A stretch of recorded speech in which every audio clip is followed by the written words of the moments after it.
Today on the show, we have a new 2024 Toyota Grand Highlander, and I'm pretty excited about this car because we saw it at the debut at the Chicago Auto Show. We didn't get to go on any of the press rides, but this is our first chance to actually get in this thing and drive it, and I'm pretty excited about it. What about you, Mama Bear? Yeah, I'm actually super excited about it. I'd love to see what's under the hood, what it can do, and actually kind of dig this color. So we are driving the 2024 Grand Highlander, and this thing is pretty luxurious for what it is. And Kelly, give us the lowdown of this. What does Toyota want us to talk about? Yeah, with this so vehicle? Toyota wants us to talk about, obviously they want us to talk about the starting price. Gas vehicle, $43,070. Okay. The hybrid is just over $1,600 more, right, so it's at $44,670. Which is what we're in today. Yep, we're we are in a hybrid. Version, and we're on some noisy Texas roads. We are, so hopefully that doesn't distract you too much of the review here today. There's actually a lot of cargo space. Let's see, what else are we talking about? So up to 8 adult size, or eight people in this thing. That speaks your language, because you always want, we have 3 people basically in our family now, and she wants a 7-row, 3rd-row vehicle, and I'm like, I don't get it, but there's, you know, I like weird things in my life, so I'm like, okay, maybe it's just that quirky thing that you like. But as you can see, like, I couldn't reach the kids to strangle one of them on a road trip. Wow, I didn't know you'd be strangling kids. You know how road trips go, right? Like, you just want to, like, are we there yet? No, shut up.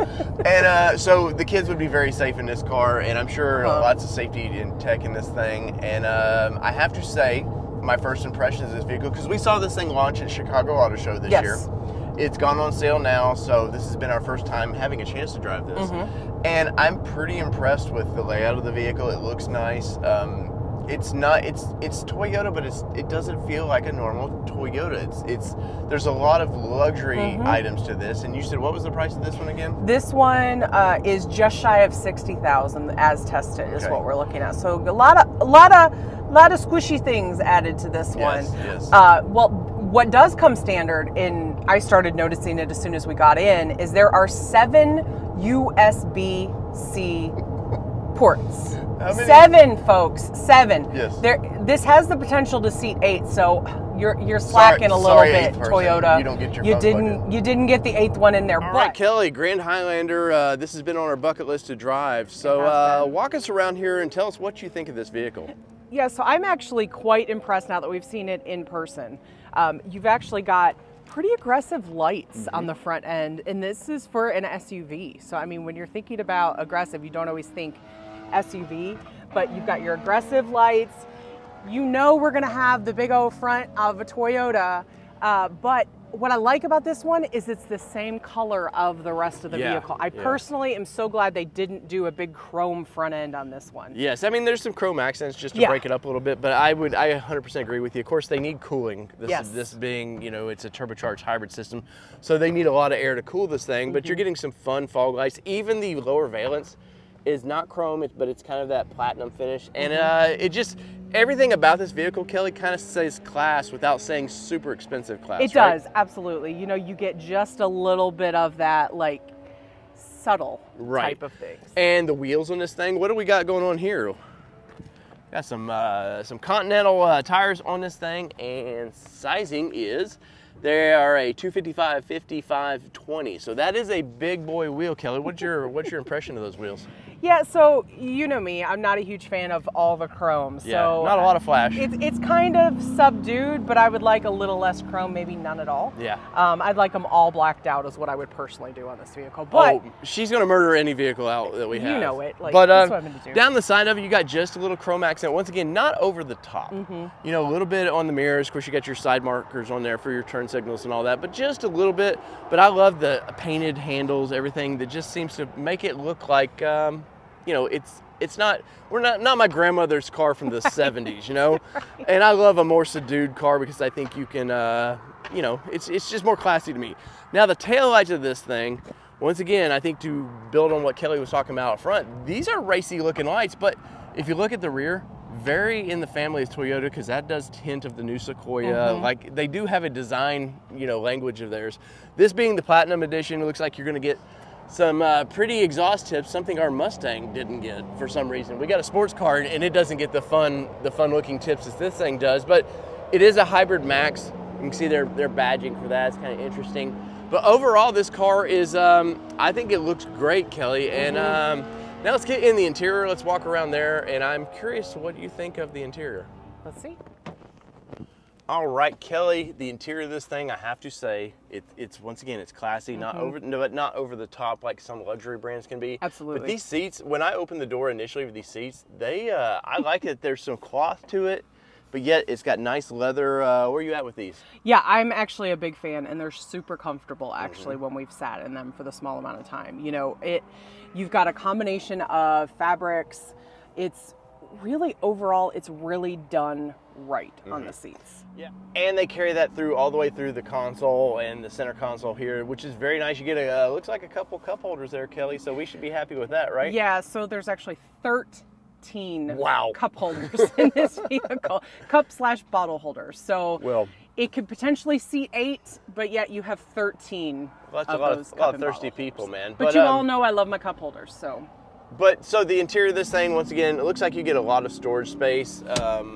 Pretty cool. Nothing too crazy. Looks like you've got enough room to throw all your pocket change. In this one, she likes to put receipts everywhere in a car, so there's lots of room there for that. You could fit a laptop in there. Yeah, you could get in there. But here is the shifter. We're going to discuss this a little bit later, but it's kind of interesting. It's kind of different. It's not that little flat mouse pad looking shifter, but it kind of operates the same way. Now it looks like we got a few, this being a platinum, you're going to get everything. We're going to get rock, dirt, mud, and sand, eco, and sport. And I know this one here has already had it in sport, right? And snow. Oh, and snow, because in Tennessee we get a lot of snow, right? But it would be handy if you're traveling. You never know the conditions. Yeah. The interior of this thing, Kelly, can you turn this thing on? Let's just see what it looks like.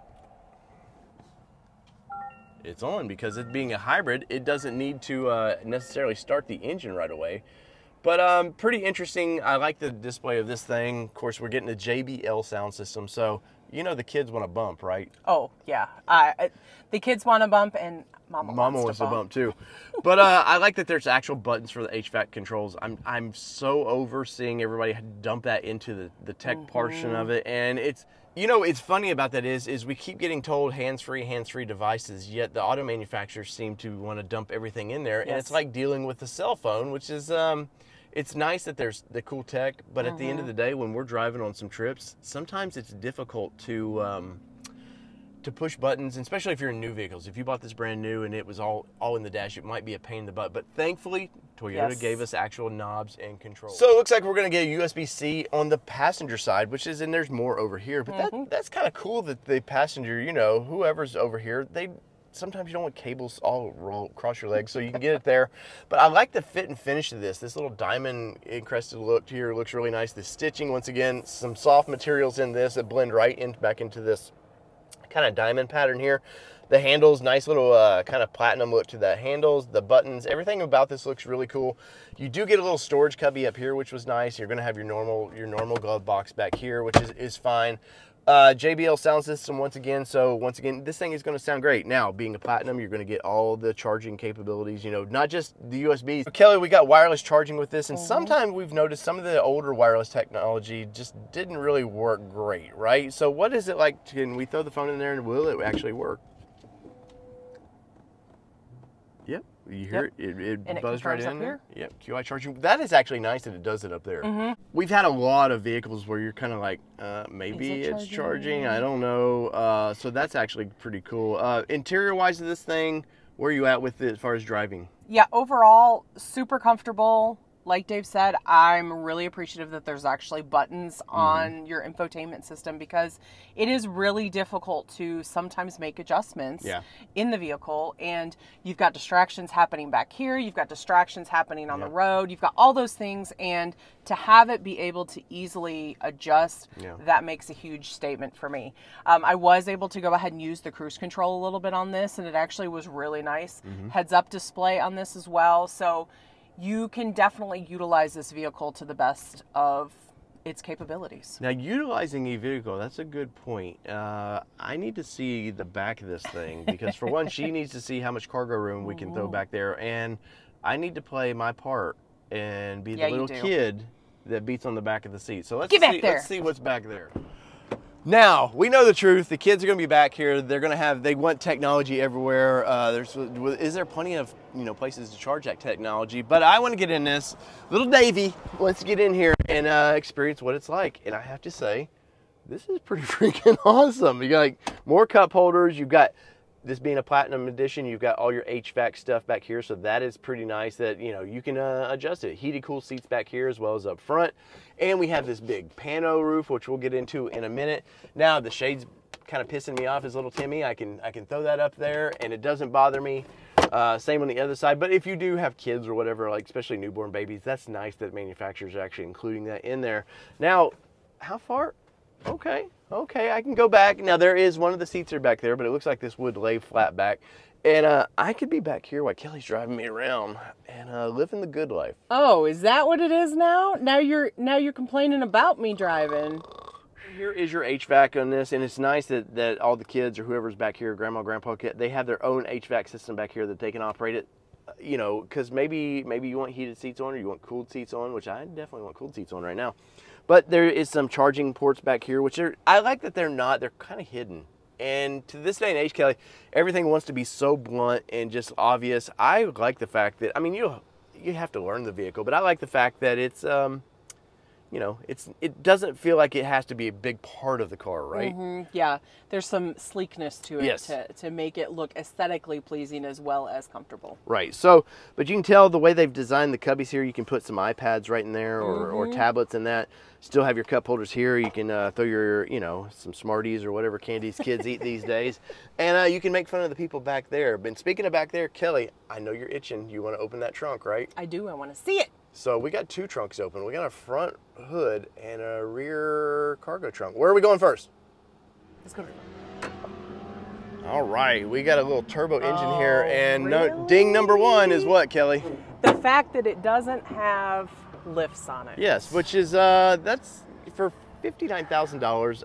I know it's first world issues, but come on, manufacturers. I know that's like 20 cents to y'all, but come on. Where I feel like this one is trying to play, it definitely needs it. So it's a pretty looking engine, Kelly, but people don't care about prettiness. They want to know stats. What is the stats of this? This being a platinum, so we're getting probably a higher end engine, right? Yeah, this is the hybrid max, so it's not just a hybrid, but It's a hybrid max. It's a 2.4 liter 4-cylinder engine, and you're like, really? 4-cylinder? But guess what? It has 362 horsepower under this hood. That is crazy that this little thing is bringing out that. Of course, it's assisted with the hybrid technology in that, right? Yeah. So you've got 400 pound of torque on this one as well. Wow. So we could almost take this thing off-road. This thing has as much torque as my Bronco does. Yes. So that's ridiculous. Everything looks convenient if you want to do any kind of maintenance yourself. Looks like to get the air box, to check any of your fluids. Looks pretty easy to do. And actually getting to if you wanted to check the oil, it's right in front when, sometimes they bury them back there anymore. I'm kind of happy to see that. Yeah, I agree. It's definitely in a good front spot. You're not reaching all the way over crazy for something. So definitely glad that they put it there. One of the things that I have to say about this whole vehicle is it's American assembled. Yes, it is. This is built actually in America. In Indiana. Yes, so that's actually kind of cool that they're assembling all this in America. And Kelly, it's time. We got to go push what's in that trunk. We gotta move the bus or whatever the show was at the time. So let's go in the back of this thing, and we've seen the front. Now let's get in that trunk. It's time to see what this Giat, whatever the kids call it nowadays. Let's see what the junk in the trunk of this thing. Did you just kick that? I did. That must be a Texas staple for us to be able to do that. But that's actually nice. I know it's not brand new technology, but we love that. Anytime you can use your foot, your hands are full. But yes.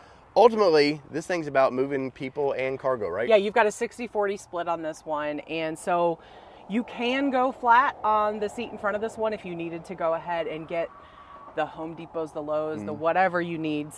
You can definitely haul quite a bit in this vehicle. So you got these handles here. What are these for? What do we do? Is this for jet skiing or just skiing? Do we get behind this and just hang on for our lives? What's going on here? You would. You'd ride it rodeo style. We're going to pull a Marty McFly there and hang on to the back of a Jeep. Yes. But, so what's going on here? We are actually going to use this to pull it up, so there are not electronic connections on this one. Which helps keep the price point down. It brings it down a bit. But what's cool about this too is that you can actually lean this back actually pretty far for your person in the back seat, right? That's, I mean, now granted, you got people back here, you got luggage back there, so maybe you don't always get to go that far, but that's actually for the rear. That's the best I've ever seen for a rear seat. I agree completely. It is definitely going back really far on that for that comfort piece, because you've got Sally all the way back here, you've got Johnny in front, and Johnny's doing the same thing with his seat. Mom, Dad, I want to roll my seat back. Guess what? You have that opportunity. Right. No longer is the third row like an inconvenience, a place to be. But pretty nice. Now, it looks like we got some cargo room back here, right? We do. We have quite a bit of cargo room here, so I have to check it out. Let's see. So not really, you're not getting extensive, but you do have your jacks. You do have your jack.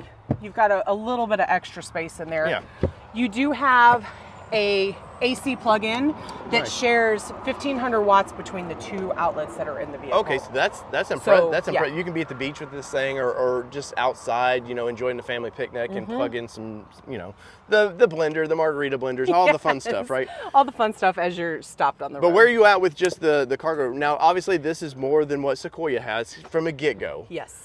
So this is more of a practical family cruiser than, I know we love the Sequoia and we would love to adventure in that vehicle, but it looks like for daily use, this thing is pretty nice, right? Yeah, there's actually a solid amount of cargo space back here.